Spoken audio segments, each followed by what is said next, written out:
Kami dari Jemaat GKI Markus Kohoin, saya Pendeta Ishak Samuel Chiang, dan semua warga jemaat, secara khusus hari ini Rabu, kami punya kelas untuk kelas remaja, dan mereka hari ini kami sama-sama belajar tentang hidup yang berharga, hidup yang terhormat, hidup yang dimuliakan Tuhan. Dan ini yang baru kami sama-sama sudah pelajari. Kami juga berterima kasih kepada jemaat Gereja Kristus Yesus, Pendeta Riko dan teman-teman yang juga membantu kami. Terima kasih banyak, Tuhan membalas semua jerih payah, semua yang sudah diberikan buat kami di Jemaat Markus Kohoin.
Ku tahu kan hari esok, namun langkahku tetap bukan surya ku harapkan, karena surya kan lenyap.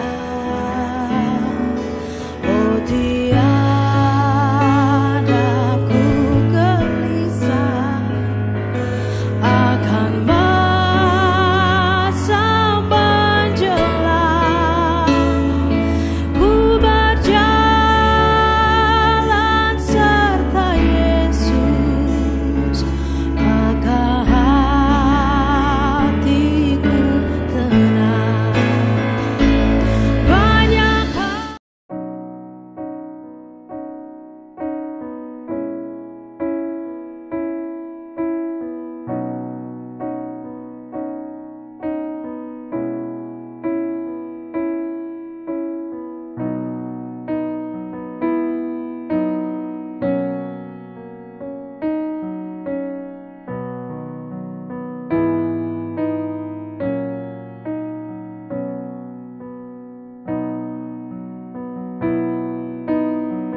Saudara-saudara, kita sudah tiba di minggu terakhir di bulan 7 ini, tahun 2020.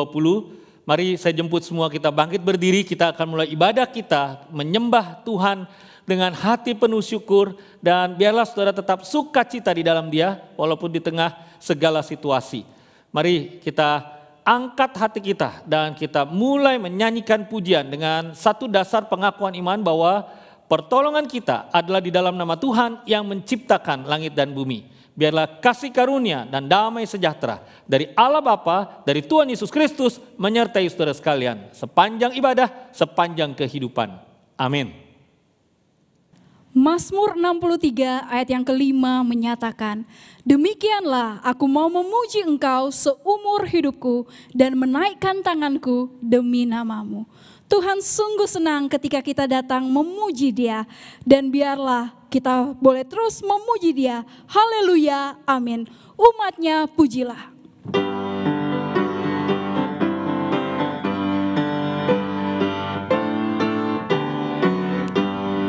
Umatnya pujilah.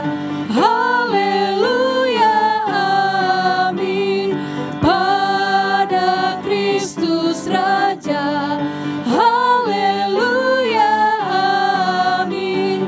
Bersama bernyanyi di depan tatanya, pasti Ia berkenan. Haleluya, amin. Pandanglah Tuhanmu. Haleluya, amin. Pujilah padanya. Haleluya, amin. Gembala solatku turun dari sorga, kekalah kasih-Nya. Haleluya, amin. Biarlah seumur hidup kita puji Dia, Sang Kristus, Raja kita. Pujilah Sang Kristus. Haleluya, amin. Gemarlah jiwamu. Haleluya, amin. Di surga mulia, sembahlah padanya. Selamanya puji Dia. Haleluya, amin. Biarlah ketika kami segenap umat-Mu ini ya Tuhan, datang memuji Engkau, datang beribadah kepada Engkau, biar sungguh Engkau yang disenangkan.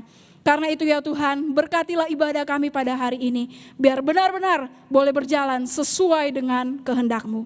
Berkatilah ibadah ini, dalam nama Tuhan Yesus kami berdoa. Amin. Darah Tuhan telah tercurah bagi setiap kita, demi kita dibalikkan kepada tujuan Ia menciptakan kita, bahkan untuk menyelamatkan kita. Biarlah pujian hanyalah darahnya Yesus boleh senantiasa mengingatkan kita untuk hidup sesuai dengan kehendak Tuhan. Hanyalah darahnya Yesus.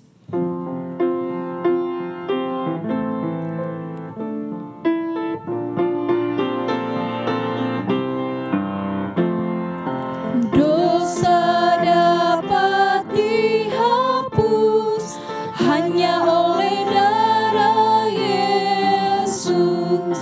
Aku disempurnakan hanya oleh darah Yesus.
semakin disempurnakan untuk menjadi serupa Kristus.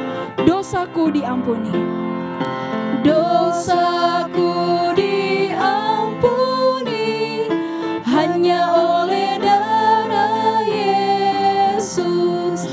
Tutur dan perbuatanku hanyalah darahnya Yesus.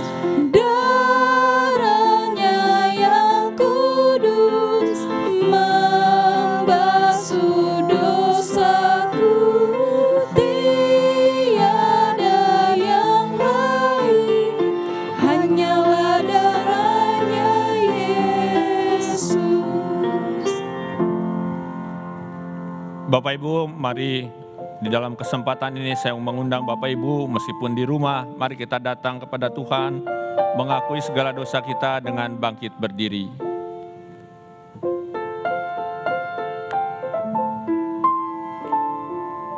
Firman Tuhan yang ditulis oleh Rasul Paulus untuk jemaat di Kolose, pasal yang ketiga ayat 13 mengatakan demikian.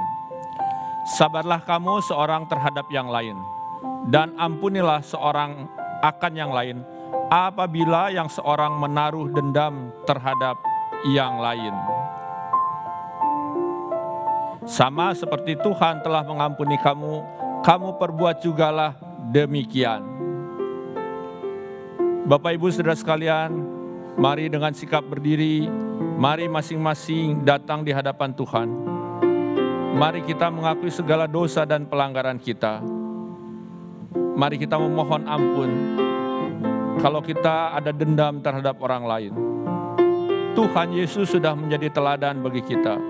Tuhan Yesus tidak dendam sama kita, tetapi justru mengampuni setiap kita.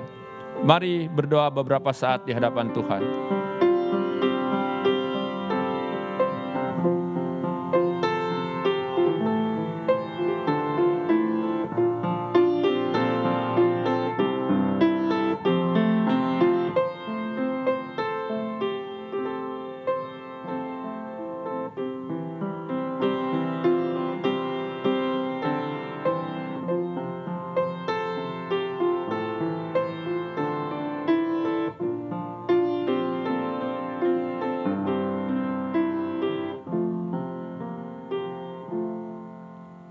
Tuhan Yesus, ampuni kami bila dalam hidup kami ini kami tidak seperti yang Engkau inginkan. Bahkan kami menaruh standar yang melebihi seperti yang Engkau inginkan. Padahal dalam standar-Mu saja kami tidak mampu melakukannya. Seperti ketika kami sulit mengampuni sesama kami. Padahal Engkau telah berlipat-lipat kali. Tidak kami mampu membalaskannya ya Tuhan. Ampuni kami ini Tuhan. Biarlah dalam kasih karunia-Mu kami semakin dibukakan akan hakikat kami yang berdosa. Dan semakin mensyukuri keberadaan-Mu di dalam hidup kami yang telah menciptakan kami. Bahkan menyelamatkan hidup kami ini. Bawalah kami semakin rendah hati untuk dibentuk semakin serupa dengan Engkau ya Tuhan Yesus. Di dalam nama Tuhan Yesus, kami berdoa dan memohon pengampunan. Amin. Bapak Ibu Saudara sekalian, mari kita bersama-sama menyatakan iman percaya kita di hadapan Tuhan dengan bersama-sama mengikrarkan pengakuan iman seturut dengan pengakuan iman rasuli. Hendaklah masing-masing orang mengaku demikian. Aku percaya kepada Allah, Bapa yang Maha Kuasa, Khalik langit dan bumi, dan kepada Yesus Kristus, anaknya yang tunggal Tuhan kita, yang dikandung dari Roh Kudus, lahir dari anak darah Maria, yang menderita sengsara di bawah pemerintahan Pontius Pilatus, disalibkan, mati dan dikuburkan, turun ke dalam kerajaan maut. Pada hari yang ketiga, bangkit pula dari antara orang mati, naik ke surga, duduk di sebelah kanan Allah, Bapa yang Maha Kuasa. Dan dari sana Ia akan datang untuk menghakimi orang yang hidup dan yang mati. Aku percaya kepada Roh Kudus, gereja yang kudus dan am, persekutuan orang kudus, pengampunan dosa, kebangkitan tubuh, dan hidup yang kekal. Amin. Silakan duduk, penginjil Ria akan melanjutkan ibadah ini. Biarlah firman Tuhan yang menuntun dan meneguhkan kita untuk menyongsong hari-hari yang Tuhan percayakan. Sebab Tuhanlah yang menguasai akan hari-hari kita. Aku tahu Tuhan menguasai hari esok.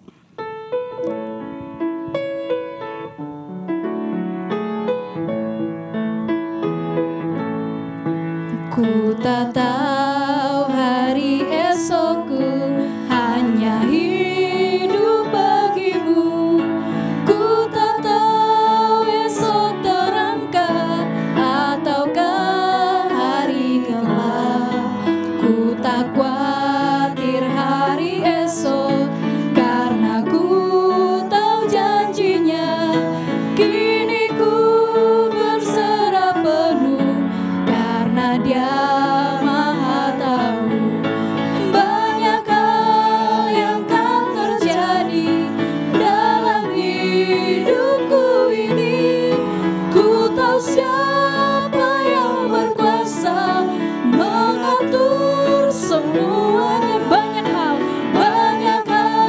yang akan terjadi dalam hidupku ini. Ku tahu siapa yang berkuasa mengatur semuanya. Saya persilakan kepada hambanya. Nah, saudara-saudara, kita masih dalam kitab Roma. Hari ini Roma 8, hanya ayat 26 dan 27 saja. Tema kita hari ini adalah pertolongan saat tidak tahu masa yang akan datang seperti apa dan apa topangan Tuhan untuk masa depan yang kita belum tahu dengan jelas. Mari sebelum itu kita akan membaca bagian firman Tuhan dari Roma 8 ayat 26 dan 27, atau saudara-saudara juga bisa melihat di PowerPoint. Demikian bunyinya. Demikian juga Roh membantu kita dalam kelemahan kita. Sebab kita tidak tahu bagaimana sebenarnya harus berdoa, tetapi Roh sendiri berdoa untuk kita kepada Allah dengan keluhan-keluhan yang tidak terucapkan. Dan Allah yang menyelidiki hati nurani mengetahui maksud Roh itu, yaitu bahwa Ia sesuai dengan kehendak Allah berdoa untuk orang-orang kudus. Amin.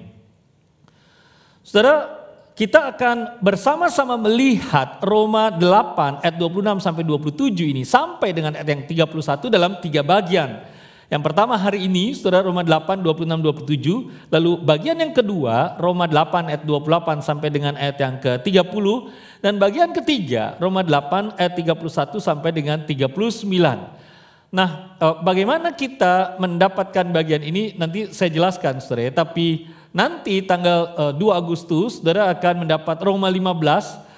Lalu kemudian di tanggal 9 Agustus dengan Pendeta Budiono Lee, saudara akan mulai Roma pasal yang ke-9, saudara ya. Nah, sekarang saudara tentang harapan orang Kristen untuk masa yang akan datang. Itu yang kita renungkan di minggu yang lalu tanggal 19 Juli. Harapan kita bukan cuma untuk diri kita sendiri, tapi harapan kita juga untuk seluruh makhluk, seluruh ciptaan, all nature. Dan harapan itu adalah fondasi atau batu fondasi. Saudara, dalam perjanjian lama, juga dalam perjanjian baru, ketika kemudian orang bicara tentang batu fondasi ini merupakan sesuatu yang penting. Saudara ingat Tuhan Yesus berkata ada orang bijaksana yang membangun rumahnya di atas batu karang yang kokoh, yang teguh. Lalu ada orang yang membangun rumahnya di atas pasir. Itu ada lagunya anak-anak sekolah minggu, saudara, kalau saudara ingat waktu kecil.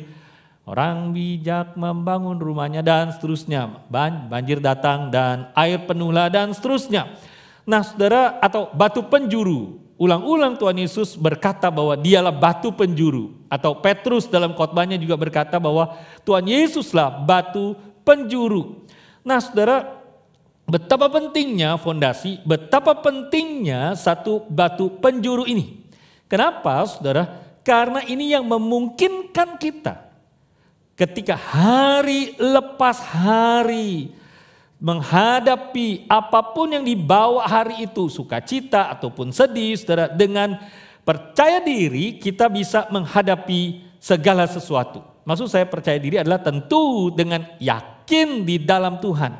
Nah, di ayat-ayat berikutnya kemudian saudara, Paulus memperkenalkan dua fondasi lagi. Roma 8 ayat 26 sampai dengan ayat yang ke-30 ada dua batu fondasi lagi. Apa itu saudara? Dua batu fondasi lagi. Saudara, yang pertama sebagai tiang pancang, atau mungkin baiknya saudara dijelaskan batu fondasi ini dengan tiang pancang. Saudara tahu ya, membangun rumah itu ada tiang pancang. Sekarang ini bukan lagi di atas batu karang yang teguh, tapi di atas tiang pancang yang kokoh, yang dihitung dengan baik. Lalu dulu saya ingat saudara, waktu pembangunan gedung, termasuk gedung gereja kita, ada tes beban berminggu-minggu supaya tidak ambles, supaya fondasinya kuat. Nah, batu fondasi yang pertama, saudara, tadi kita sudah tahu bahwa harapan untuk masa depan bagi seluruh makhluk. Sekarang saudara, ada dua tiang pancang berikutnya atau dua fondasi berikutnya. Apa itu saudara? Yaitu pertolongan pada saat kita helpless. Kita tidak tahu harus berbuat apa. Dan yang kedua saudara, dengan mengetahui, dengan sadar bahwa sebetulnya kita ini sedang dibantu. Jadi ada pertolongan, tapi seringkali orang tidak sadar bahwa sebetulnya kita sedang ditolong. Nah, apa itu bentuk pertolongan yang kedua yang kita bahas nanti, saudara? Bentuk pertolongan yang kedua adalah pekerjaan Allah atau karya Allah yang berdaulat, yang sanggup menjadikan seluruh keadaan, segala sesuatu akhirnya saudara menjadi kebaikan untuk kehidupan kita. Roma 8 ayat yang ke-28 saudara. Jadi ketiga tiang fondasi ini, apa tadi saudara? Harapan untuk masa depan. Yang kedua, tiang bantuan roh. Yang ketiga, tiang pancang karya Allah di dalam segala hal membentuk dasar nanti untuk bagian tanya jawab. Di Paulus ungkapkan ayat 31 sampai 39. Nah, kapan kita mendengarkannya saudara? Saya harap begini saudara ya. Nanti renungan MP3, MP4 atau MP3 saja, tidak MP4 lah saudara. Saudara akan dapat dari penjelasan ayat 28 sampai dengan ayat 29 dari tanggal 27 Juli besok sampai dengan hari Jumat tanggal 31 Juli lewat MP3. Baik saudara jemaat di Makassar, di Palopo atau saudara butuhkan, saudara nanti bisa kontak saya atau kontak gereja.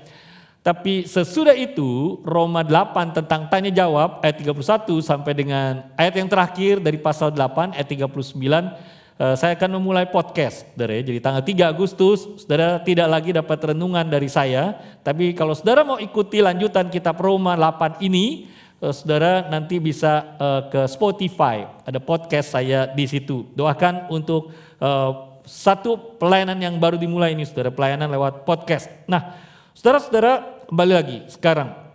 Roma 8 ayat 17 sampai 18 merupakan satu pertanyaan. Bagaimana orang Kristen dapat menghadapi penderitaan dan cobaan dengan kokoh, dengan percaya diri. Saudara.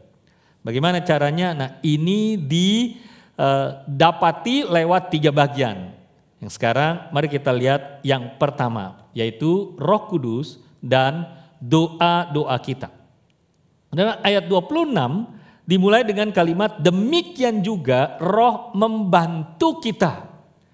Saya paraphrase-kan saudara, atau saya gunakan kalimat yang lain, dengan cara yang sama Roh membantu kita. Kenapa saudara saya pakai kata dengan cara yang sama? Karena itu tadi saudara ya, ada cara yang pertama memberikan tiang pancang harapan akan kemuliaan yang kita terima kelak. Dan sekarang tiang pancang yang kedua, Roh Kudus membantu kita. Jadi ini menegaskan maksud tentang bagaimanakah Tuhan memberi topangan pada kita. Sekarang pertanyaannya, bagaimanakah Roh Kudus melakukannya? bagaimana dia menopang kita. Dia menopang kita dengan membantu kita dalam doa-doa kita. Saudara, ada saat-saat ketika kita tidak tahu bagaimana seharusnya, bagaimana sebenarnya kita mesti berdoa. Alkitab kita, saudara, mengatakan itu, saudara, tapi saya terjemahkan dengan kalimat atau kata yang lain. Kita kadang-kadang tidak tahu apa yang harus didoakan. Orang Kristen, saudara, sering mendapati keadaan seperti ini. Ada satu ibu pernah berkata, tak kancing kak, begitu ya. Maksudnya dia tidak tahu, saudara, mau berkata seperti apa. Tapi yang dimaksud ini bukan cuma mulut terkancing, tapi ada saat-saat, saudara, kita misalnya menghadapi satu peristiwa, kehilangan satu sosok, satu pribadi, kekasih yang kita punya hubungan yang begitu dalam, begitu dekat dengan dia. Saya ingat, saudara, waktu papa saya meninggal, hari itu saya sedang khotbah di GKY Kute Bali. Saudara, selesai kebaktian satu, saya tidak bisa lagi kebaktian yang kedua, saudara, karena saya menerima begitu banyak SMS pada waktu itu, lebih dari 50-an missed call karena saya sedang menyampaikan firman Tuhan, saya sedang pelayanan. Tapi saya tahu papa ada sesuatu dengan papa. Jadi saya telepon balik dan papa saya meninggal. Tidak lanjutkan kebaktian kedua, saya langsung pergi ke bandara, langsung mencari tiket. Ternyata baru dapat tiket, saudara, nanti agak sore, jam 2, jam 3 sore. Saudara-saudara, saya dengan harus jujur mengakui bahwa pada waktu itu, ketika berdoa pun di bandara menunggu begitu lama, saya tidak tahu saya harus berdoa apa. Saya tidak menangis. Herannya, saudara, di bandara itu saya berulang-ulang memikirkan apa sebenarnya atau apa yang seharusnya saya lakukan, mengapa tidak saya lakukan. Dan saya ingin berdoa tapi saya tidak tahu, saudara. Di hati pun saya tidak tahu bagaimana harus berdoa. Saya cuma menjamkan mata, tapi saya tahu Roh Kudus menyampaikan apa yang menjadi isi hati saya. Saudara ingat, beberapa kali sebenarnya kejadian itu terulang. Satu saat, saudara, saya tertekan, cukup tertekan. Saudara ingat ya, tahun lalu saya pernah menyampaikan bahwa tahun ini saya akan studi. Tapi bulan Juni saya mendapatkan dengan terang jawaban Tuhan, tidak. Saya tidak tahu, saudara, belakangan kemudian saya akan ditugaskan ke Singapura. Tapi pada waktu-waktu itu ketika saya tertekan sekali, mengapa Tuhan tidak izinkan saya studi? Ada orang, ada rekan yang mau mendukung saya secara, kami sekeluarga secara biaya. Ada sekolah, ada profesor, ada bahkan kesempatan menulis paper sebelum saya ambil doktoral itu. Semua terbuka. Tapi Tuhan cuma mau tunjukkan, kalau kamu mau berangkat, aku sediakan. Tapi jawabanku tidak. Saat-saat seperti itu saya tidak bisa berdoa. Saya berlutut, menangis di hadapan Tuhan. Mengapa Tuhan? Tapi akhirnya saya menyerah. Saya bersyukur walaupun di dalam hati pun tidak bisa berdoa apa-apa. Tapi Roh Kudus menyatakan kepada Bapa sehingga saya menerima itu sebagai kehendak Bapa. Saudara, atau ketika anak-anak bergumul, anak-anak yang masih muda, kemudian memang mungkin ini juga satu pelajaran penting, saudara, anak-anak kami sudah umur 14 tahun tapi sudah ada di Amerika. Saudara, dalam kemudaan itu tentu ada goncangan-goncangan dalam hidup mereka. Sewaktu-waktu ketika mereka tertekan, kami berlutut berdoa di rumah, Semu dan saya. Saudara, kadang-kadang kami cuma menangis, tidak tahu apa yang mesti didoakan, tapi kami yakin Roh Kudus menyampaikan ke hati Bapa apa yang menjadi keluhan hati kami. Saudara, saya tidak tahu, saudara mungkin bergumul dengan satu keputusan penting yang bisa mengubah hidup saudara, khususnya di masa pandemi ini. Atau misalnya, saudara harus mengambil keputusan menikah atau tidak, atau pindah keluar kota atau tidak. Atau saudara sedang mengalami kegagalan atau kelemahan sendiri, saudara berlutut, tapi tidak ada kata-kata keluar. Di hati pun tidak tahu harus berdoa seperti apa. Saudara, inilah janji Tuhan. Inilah topangan dari Allah Roh Kudus. Dia menerjemahkan doa kita. Keluhan yang tidak terucapkan itu kepada Bapa. Saudara, saya tidak maksudkan kalau begitu harus senantiasa berlutut, saudara ya. Tapi apakah boleh berdoa sambil rebahan ketika tidak sanggup lagi berkata-kata? Saudara, apakah sambil rebah tidur? Saudara, menurut saya ya boleh saja. Tapi kalau kemudian senantiasa rebahan dan saudara tidak punya rasa hormat kepada Allah sehingga asal-asalan berdoa, itu yang salah dan Tuhan tahu itu. Tapi ketika saudara tidak kuat lagi menanggung semua beban, hadapi kesulitan hidup, tidak tahu lagi harus bagaimana, sambil rebah atau mungkin sambil menyetir mobil, saudara berkata, Tuhan tolonglah saya.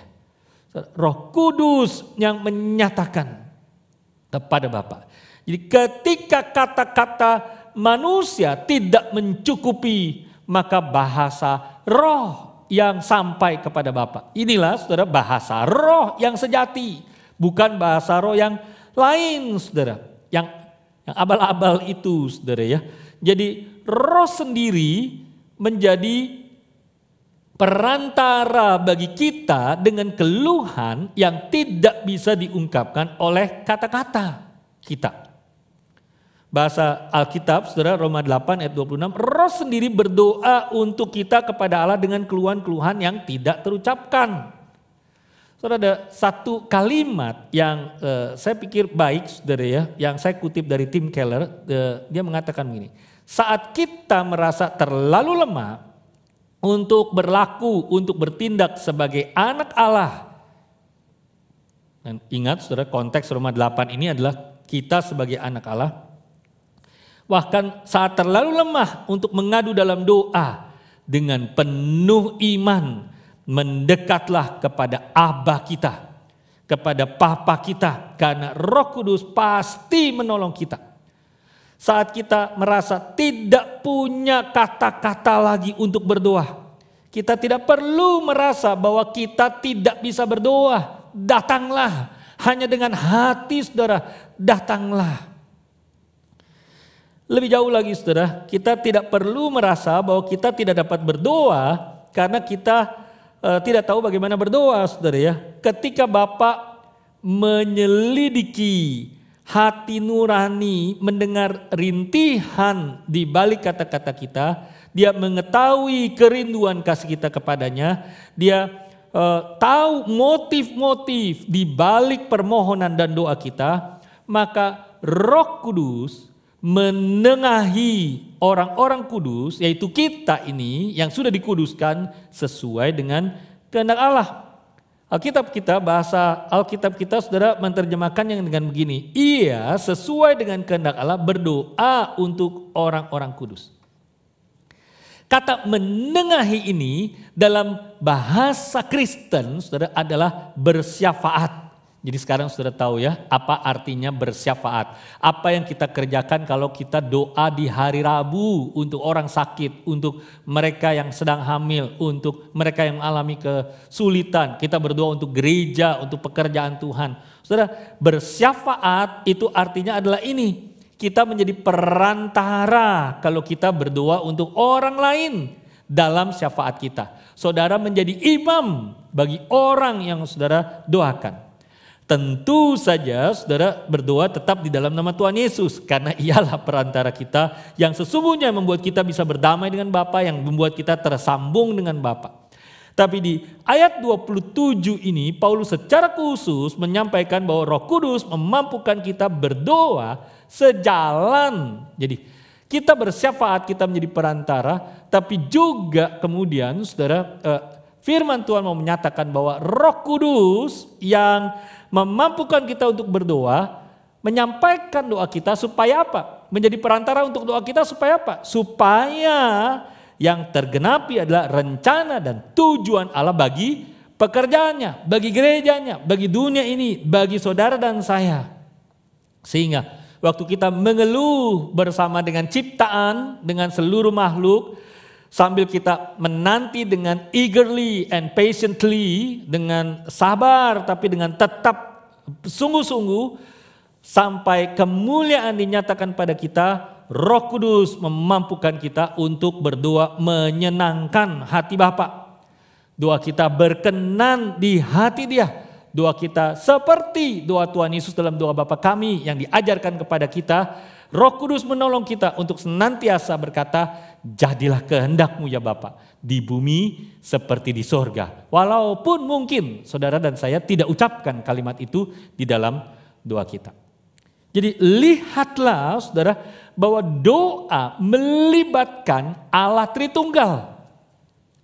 Alamat doa kita kepada Bapa, Roh Kudus menjadi penengah dan kita berdoa demi nama Tuhan Yesus.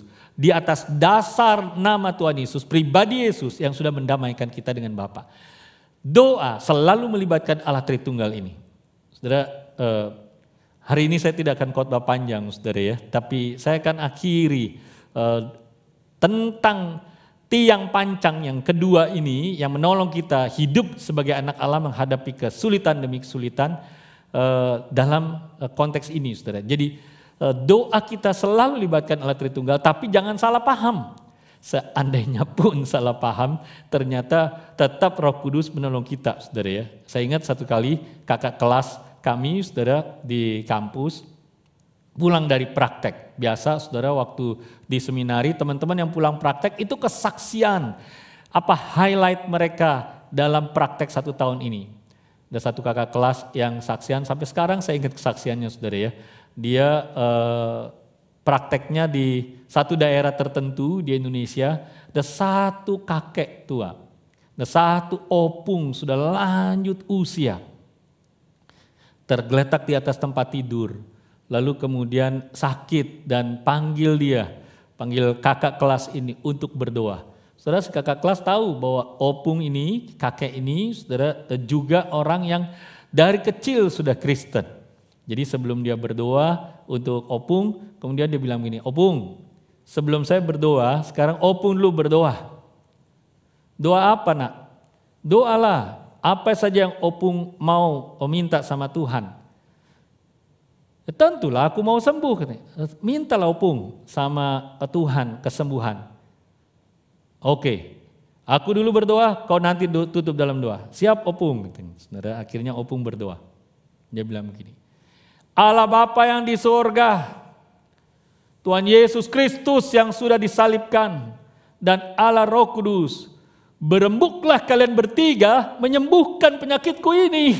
Saudara ya, saudara, jadi dia minta supaya ini Allah Tritunggal, berembuklah kalian bertiga katanya. Saudara, ini kakak kelas bilang, saya mau berdoa tapi tidak bisa berdoa karena saya menahan tertawa. Si opung minta Allah Tritunggal, tapi si opung disembuhkan saudara ya. Jadi saudara, bukan artinya kemudian kita boleh salah-salah berdoa kepada Allah Tritunggal, tapi seandainya pun katakanlah salah saudara, toh Tuhan Roh Kudus menolong kita. Bapa mengerti apa yang disampaikan dengan hati tulus. Tapi saudara ya, jangan juga salah konsep, salah doktrin tentang berdoa.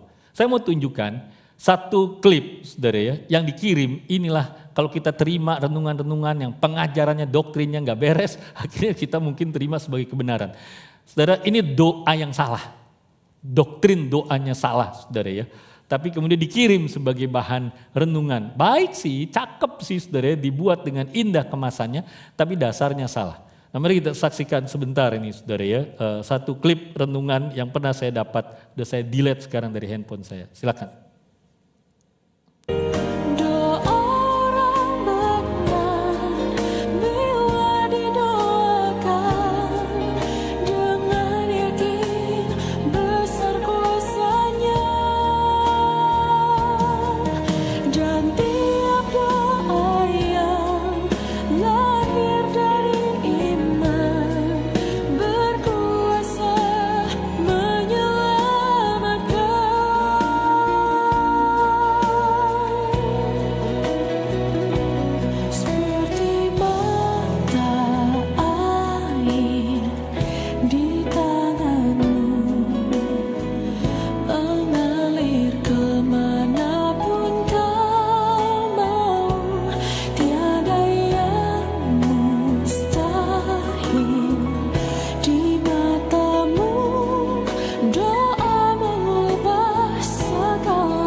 Nah, saudara, di mana letak salahnya? Background musiknya doa orang benar. Tidak ada yang mustahil, tapi yang diminta apa, saudara ya? Diajarkan apa? Seolah-olah berarti kalau mau dapat mobil, berdoalah sama-sama satu keluarga. Lalu ketika pergi ke dealer mobil, waktu sebelum ambil undian, berdoalah lagi, nanti dapat bonus. Buy one get one free, begitu. Begitu kan, saudara? Jadi semua berdoa akan begitu, saudara ya? Saudara, tidak. Doa yang benar tetap adalah doa yang sesuai dengan rencana Allah, bukan memuaskan keinginanmu sendiri. Oke, dalam kasusnya mungkin bisa saja dia mendapatkan anugerah seperti itu, tapi tidak bisa diajarkan itu bahwa seperti itulah doa yang benar. Doa sekeluarga, doa di dealer sebelum ambil undian. Nah ini saudara ikut undian lalu berdoa juga sebelum ikut undian supaya dapat hadiah gitu. Apakah betul? Tidak, saudara. Jadi kembali lagi, kita menangis. Kita berseru kepada Bapa dengan keyakinan sebagai anaknya Aba, anaknya Papa kita. Nah, bagaimana kita melakukannya? Saya mau tutup saudara dengan mengutip apa yang ditulis oleh Douglas Moo, salah satu dosen saya di Wheaton College, dosen perjanjian baru. Dia berkata begini, ada satu pribadi di sorga, anak Allah yang menjadi perantara yang berdoa bagi kita, dalam arti membela kita dari semua tuduhan yang mungkin diajukan terhadap kita dari iblis yang terus-menerus menuntut kita untuk dihukum karena dosa kita, tapi dia menjamin kita, menjamin keselamatan pada hari penghakiman nanti, Roma 8:34. Tapi di sana juga Paulus menegaskan dalam ayat-ayat ini pendoa syafaat di dalam hati kita. Siapa dia? Roh Kudus Allah yang secara efektif, yang menjadikan doa kita berdaya guna, efektif, maksudnya berdaya guna, yang sesuai dengan kehendak Allah sampai kepada Bapa. Bagi kita di sepanjang kesulitan dan ketidakpastian hidup kita selama kita di bumi ini. Jadi kalau begitu saudara, tidak ada alasan apapun bagi siapapun di antara kita untuk tidak berdoa.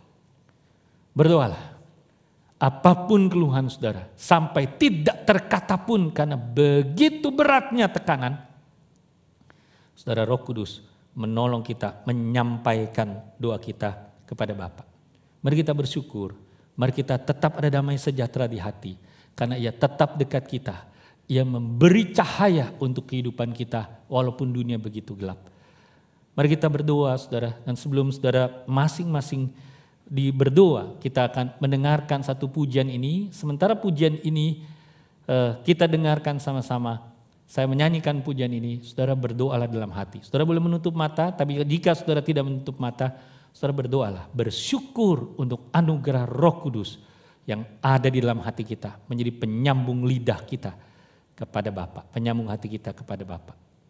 Mari kita saat teduh, kita masuk dalam doa.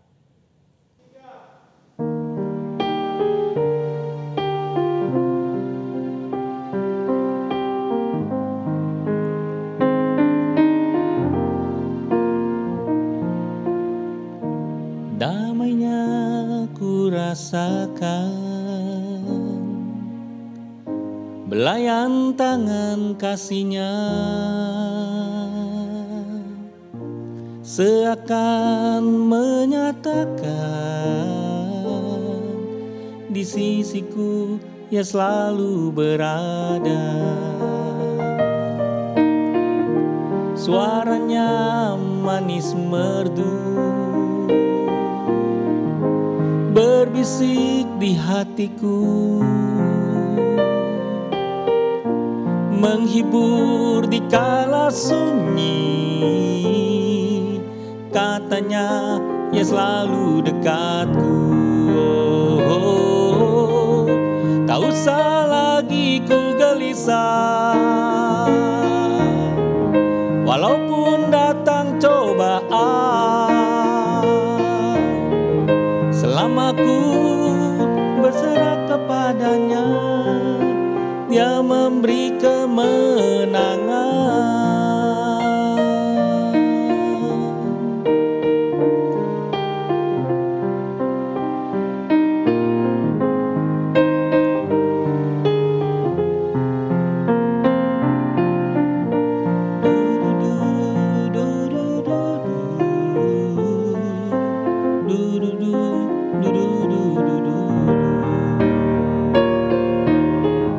Tak usah lagi ku gelisah, walaupun datang cobaan. Selama ku berserah kepadanya, Dia memberi kemenangan. Secerah matahari, kasih-Nya kepadaku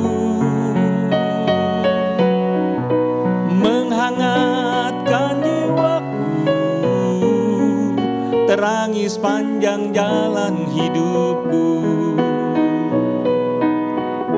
Yesuslah cahayaku di tengah dunia gelap. Yesuslah cahayaku, Dia memimpin langkahku tetap.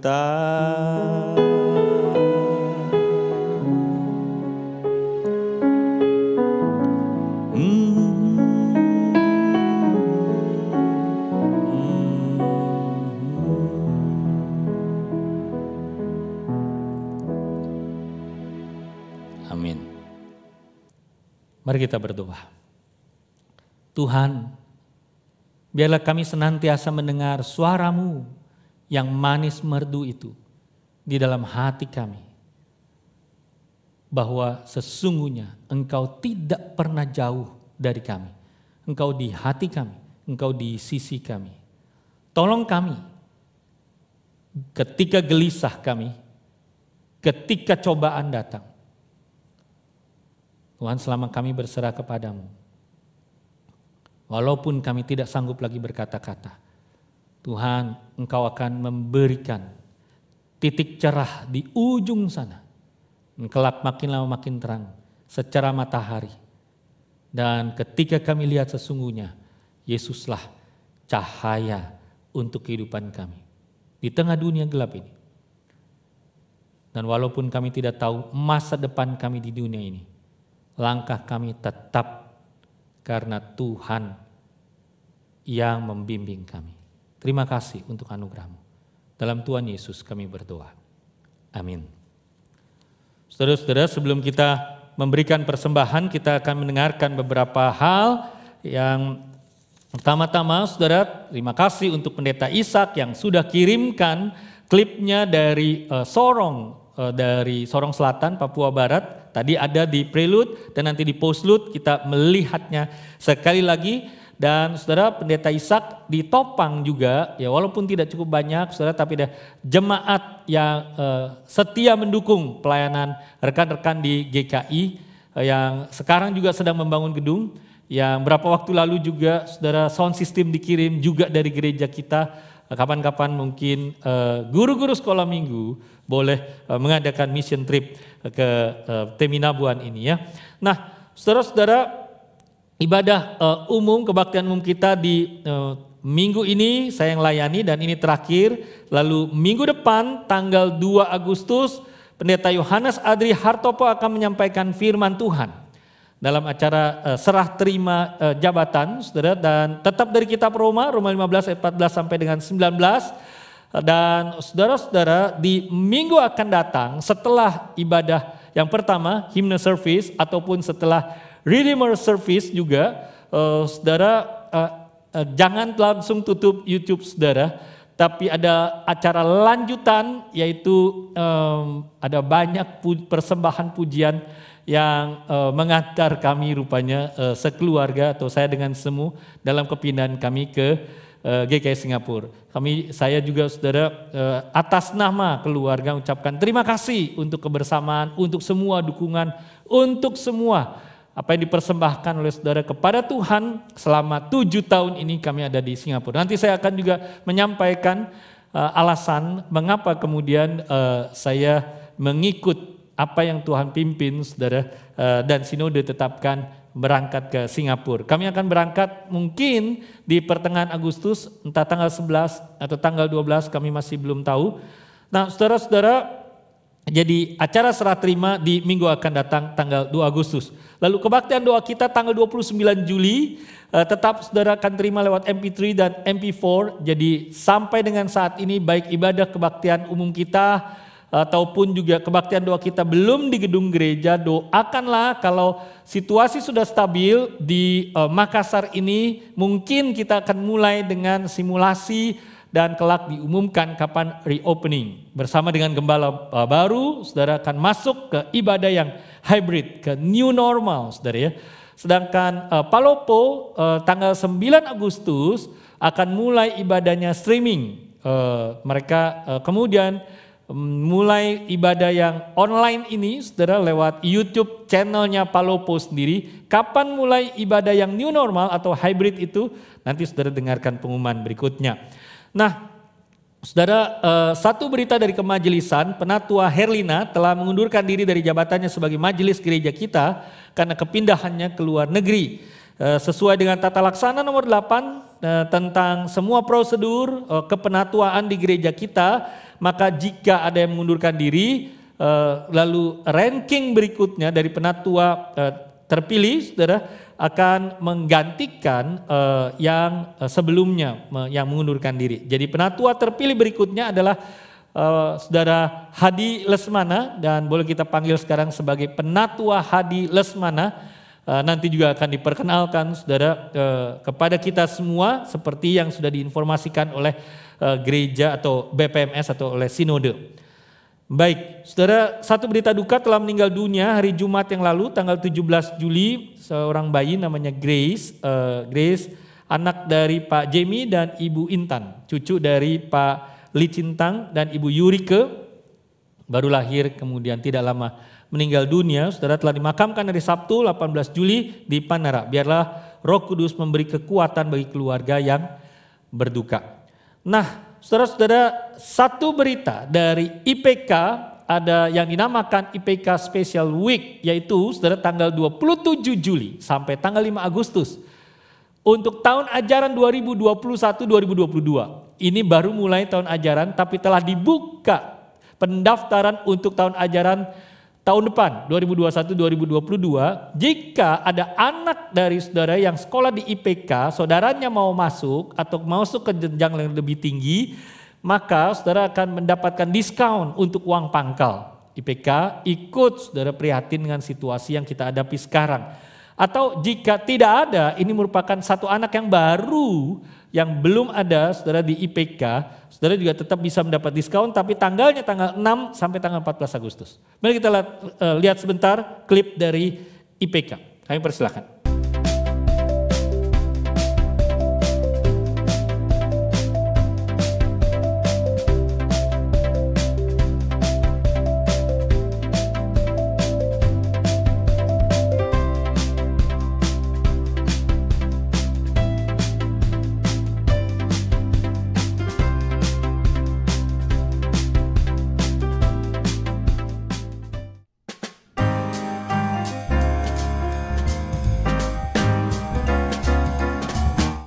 Baik, saudara-saudara, persembahan saudara bisa berikan lewat QR code, baik di Makassar ataupun juga yang di Palopo, nomor rekening tertera di situ. Ruang tolong menolong juga tetap dibagikan pada saudara. Dan sekali lagi, saudara, nanti tanggal 2 Agustus ada pujian dari majelis yang lama, ada pujian dari hamba Tuhan, ada banyak persembahan acara di situ setelah online ibadah. Itu saja, mari kita siapkan hati kita untuk memberikan persembahan yang terbaik bagi Tuhan. Saya kembalikan kepada worship leader. Tuhan berkati saudara. Bersyukur atas firman Tuhan yang telah diberitakan bagi setiap kita. Mari bersama-sama kita menyiapkan akan persembahan kita, dan biarlah dengan firman Tuhan yang telah diberitakan kepada kita semakin membangunkan jiwa kita hanya untuk Tuhan. Bangunkan jiwaku yang lesu.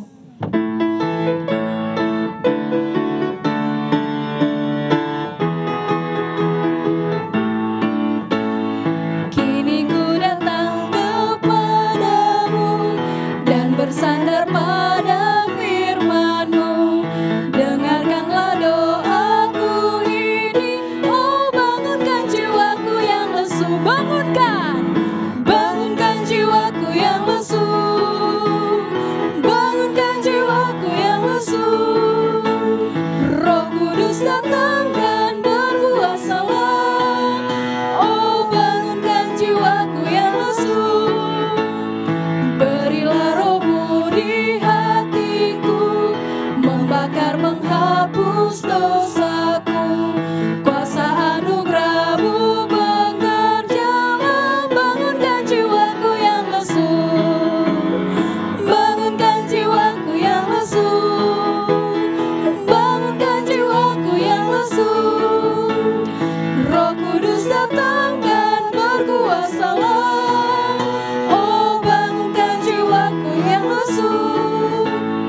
Segala perkara dapat kita tanggung di dalam Tuhan yang berkuasa dalam hidup kita. Berilah roh kebangunan-Mu. Berilah roh kebangunan-Mu agar supaya ku senanglah. Beriku kuasa kemenangan. Oh, bangunkan jiwaku yang lesu. Bangunkan, bangunkan, bangunkan jiwaku yang lesu. Bangunkan jiwaku yang lesu. Roh Kudus datang dan berkuasalah. Oh, bangunkan jiwaku yang lesu. Kita berdoa. Kami sungguh mengucap syukur kepadamu Tuhan. Tak henti-hentinya kasih setiamu Engkau nyatakan di dalam kehidupan kami. Kami bersyukur kepadamu Tuhan, karena tak henti-hentinya kesempatan Tuhan berikan kepada kami untuk mendekat kepadamu. Termasuk pagi hari ini Tuhan, di hari Sabat Tuhan, kami boleh datang untuk memuliakan nama-Mu Tuhan. Kami mengucap syukur untuk pujian, untuk firman yang sudah kami dengarkan. Dan mengucap syukur untuk kesempatan di mana kami boleh memberikan persembahan kami yang terbaik untuk Tuhan. Biarlah kiranya Tuhan berkenan menerimanya. Dan kiranya persembahan-Mu ini dapat dipakai untuk memperlebar kerajaan-Mu di muka bumi ini. Ini doa syukur kami Tuhan. Kami naikkan kepadamu hanya di dalam nama Tuhan Yesus. Kami berdoa dan mengucap syukur. Amin. Jemaat yang terkasih dalam Tuhan, mari kita bangkit berdiri. Segala kemuliaan hanya bagi Tuhan. Doksologi.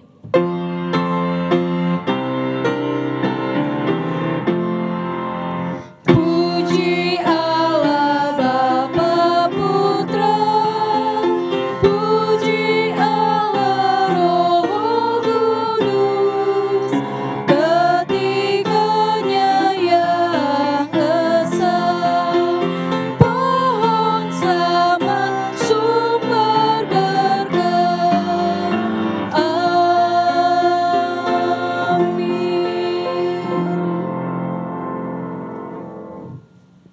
Sekarang saudara masukilah minggu yang terakhir di bulan Juli ini dengan hati yang terus bertaut kepada Dia, Bapa kita. Dia menopang saudara dan dengan topangan dari Roh Kudus yang menolong saudara dalam doa, masukilah minggu ini dengan hati penuh teduh dan damai sejahtera dari Dia. Buka hati saudara, terimalah berkat-Nya. Biarlah kasih karunia dari Allah Bapa yang sempurna itu, yang menerima saudara sebagai anaknya, dinyatakan setiap hari dalam hidup saudara. Tuhan Yesus Kristus yang penuh kasih menyatakan damai sejahteranya di dalam setiap hati. Dan dengan pertolongan Allah Roh Kudus yang memampukan saudara untuk berdoa kepada Bapa. Biarlah pertolongannya menguatkan hati saudara, memberi topangan memasuki kesulitan hidup hari lepas hari. Berkat Allah Tritunggal ini menyertai saudara mulai sekarang, seterusnya sampai Kristus datang kedua kalinya, bahkan sampai selama-lamanya. Amin.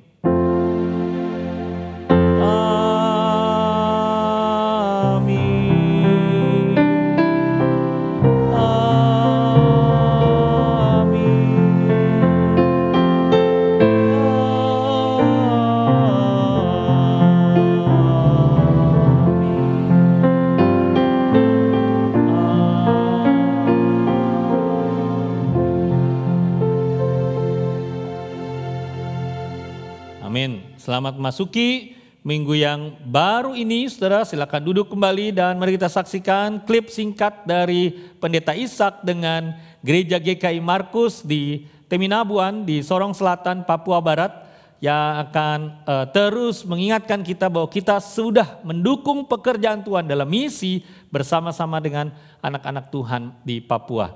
Tuhan berkati saudara dan selamat hari Minggu. Kami dari Jemaat GKI Markus Kahoin, saya Pendeta Ishak Samuel Chiang, dan semua warga jemaat, secara khusus hari ini Rabu, kami punya kelas untuk kelas remaja, dan mereka hari ini kami sama-sama belajar tentang hidup yang berharga, hidup yang terhormat, hidup yang dimuliakan Tuhan. Dan ini yang baru kami sama-sama sudah pelajari. Kami juga berterima kasih kepada jemaat Gereja Kristus Yesus, Pendeta Riko dan teman-teman yang juga membantu kami. Terima kasih banyak, Tuhan membalas semua jerih payah, semua yang sudah diberikan buat kami di Jemaat Markus Kohen.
Ku tahu kan hari esok, namun langkahku tetap bukan surya ku harapkan, karena surya